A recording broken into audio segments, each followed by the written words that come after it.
What's my first internet memory? My first internet memory, I remember it very clearly.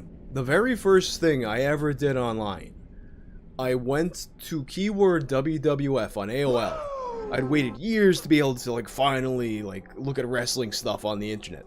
First thing I fucking do, I go to keyword WWF on America Online. And the reason I say it like that is because as soon as you open it up, you hear Vince McMahon going, "Welcome to the World Wrestling Federation on America Online."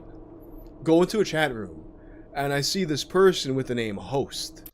It's like Host something or others. I don't know what that means. This is literally my first 5 minutes on the internet.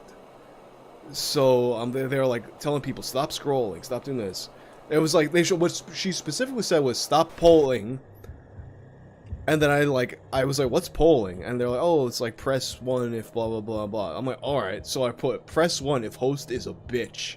And it got disconnected within the first 5 seconds. TOS violation. First 5 seconds of me using AOL. That was my very first AOL memory. And I like, what sucks is, AOL isn't archived like the Internet Archive is. So there's a lot of stuff that I would like to make videos about. Okay, oh shit! I know it's you. Can I just restart the level? But anyway, so AOL stuff isn't archived the way Internet Archive stuff is, so there's a lot of stuff that it's probably sitting around on someone's computer somewhere, if anything of it remains, just not connected to the internet. I don't know how you would even go about, if you had the files, looking at them. I guess someone who developed for AOL would know better. But there's a lot of stuff I would like to make videos about, specifically Antagonist Inc., which was the AOL gaming thing. Like, aside from WWF, the next thing I would do was find Ant, which was the gaming thing on AOL. And it was kind of structured like an army thing, and you get ranks for writing reviews for them and shit like that. And it wound up being like a community that I was heavily involved in.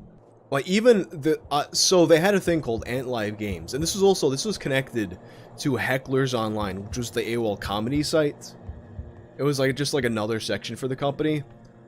And they would have these contests where you could win tokens. So what I wound up doing was I got enough tokens to buy a video game, and the game I wound up picking was Silent Hill. I wound up, I'd be like, I'd heard about this game before. I guess I'm getting a free game. That's one of the ones they have, so I'll check that one out. Which that wound up being another fucking, I guess you could say, a life-changing thing for me to play Silent Hill because I won it as a free game from Ant. But anyway, what I probably will wind up doing is making a video about the Antagonist Inc. that, it doesn't really have the primary sources, except a few different things that were left online. They did try, as AOL was dying, Antagonist Inc. did try to launch a website, but it really, it just didn't have the same traction that the actual Antagonist did. That the actual AOL one did, but I can make an effort to do it as well as I can without having archives of it.